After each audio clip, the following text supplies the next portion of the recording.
Hello everybody, this is Samuel Sarkisian, and today I will be focusing on for loops, while loops, and do-while loops.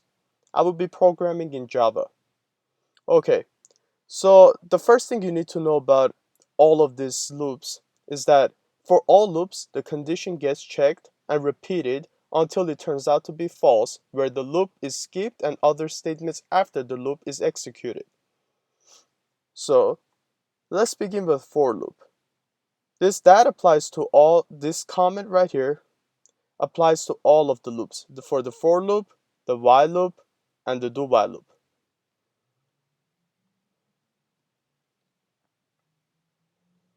All right. So let's go for the for loop. So for the for loop, you need to have two things in mind. The first thing is for loop, for the for loop, it repeats specific amount of times, and you're the one who decides how many times it will repeat.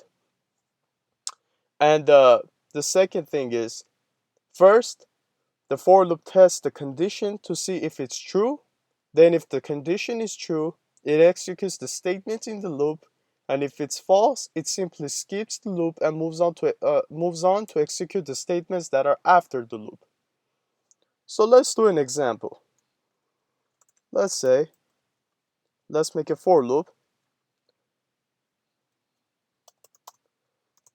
with a variable that is in the for loop named I with the primitive type of int, and we're going to initialize I to 0, and we're going to say I is less than 10, and we're going to increment that by 1. I plus plus means that you're incrementing it by 1. So let's print out I. Okay.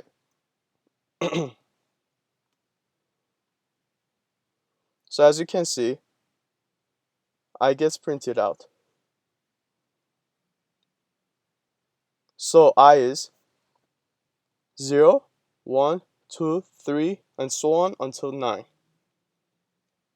So let's go through this procedure. So the first thing is I equals 0, right? And then it checks the condition. 0 is less than 10, true. So I gets printed out. It goes to the statements and it executes it. I gets printed out. That is in the loop. The statements that are in the loop, it executes it. I 0. There you go. And then when it prints out I 0, it doesn't print out I 0. It prints out 0. When it prints it out, it increments I by 1. When it increments I by 1, it tests the condition again. It says 1 is less than 10. 1 is less than 10 is true. So it executes the statement that is in the loop, and it prints out 1, as we can see here.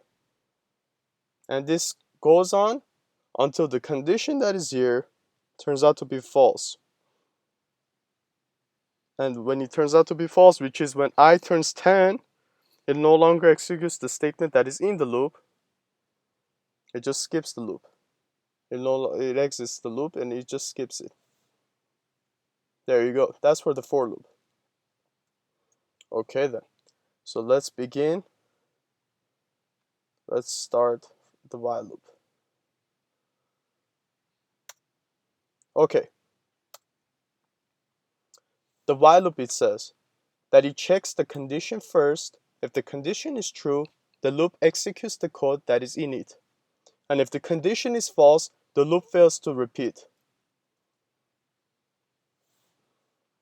So let's make an example for the while loop.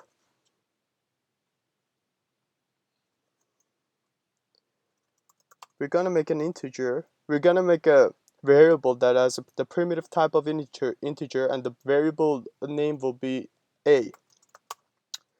And we're going to initialize that to 0.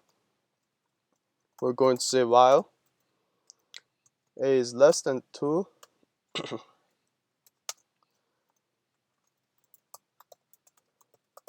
print pizza.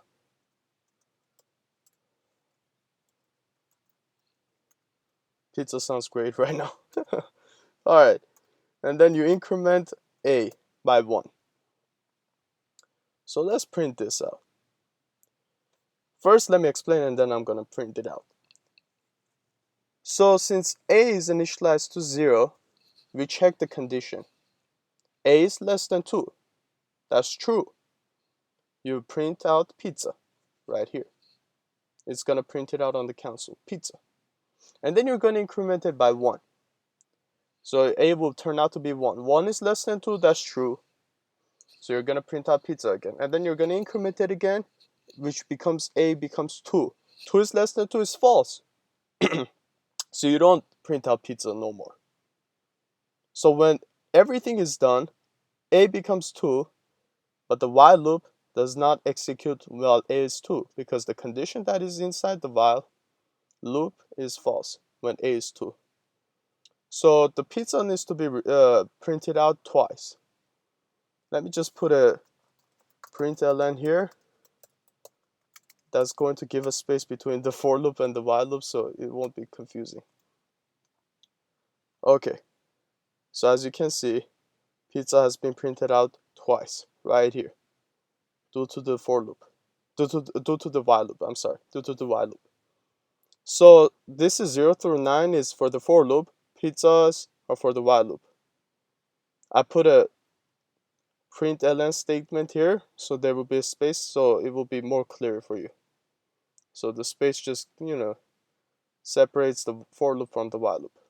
Okay, so that's for the while loop. So let's move on to the DoWhile loop.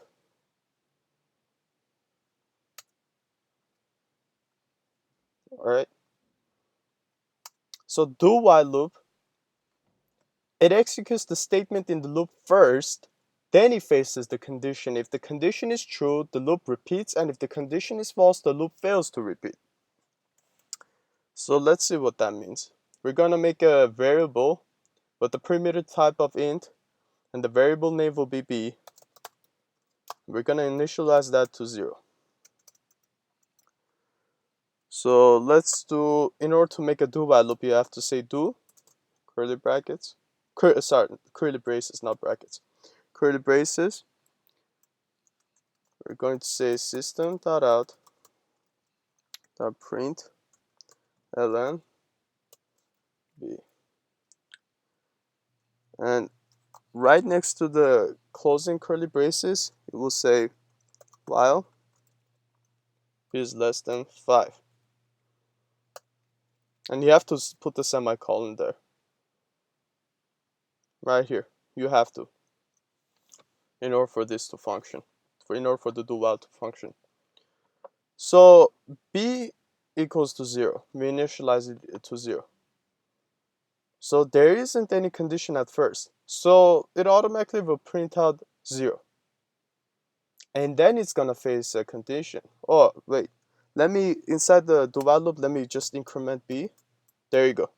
Okay. So b is equals to 0. There is no condition here yet. So we're gonna print out b, which will be 0. And when b equals to, b prints out, it's gonna be 0. So you increment it by 1. When you increment it by 1, it goes inside the test condition. 1 is less than 5. True. So you go through the process again. You print out b, which turns out to be 1. You increment it, it turns out to be 2. And you go through the condition, and then 2 is less than 5. It's true. You go through the condition, you go through the process again until b turns out to be 5, and then the condition will turn out to be false, and then the DoWhile loop will no longer be executed. Okay, so again, let me put a println statement here so that there will be a space between the while loop and the DoWhile loop, so it'll be clear when it prints. Okay, so the do while loop needs to print from 0 to 4. As you can see, this is the do while loop. It printed out from 0 to 4.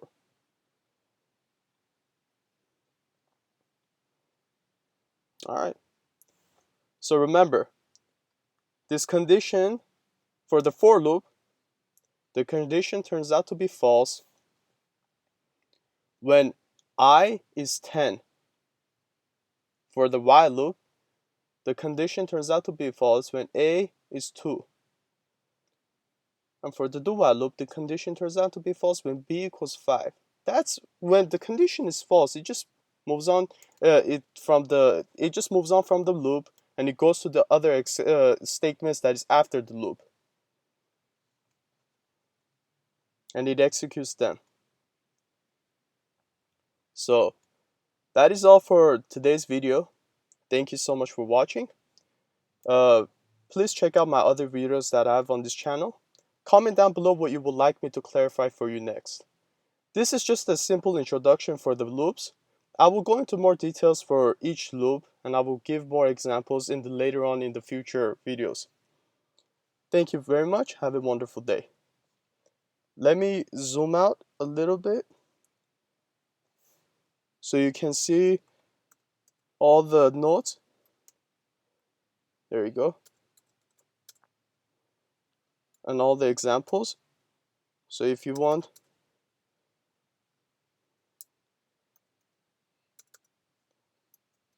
there you go. So you can have it on one slide. There you go. That's all the nodes, all the examples and everything. It's gonna make it more convenient for you. If you want, take a screenshot and study it for your next exam or whatever you have. Thank you. Have a wonderful day. Bye.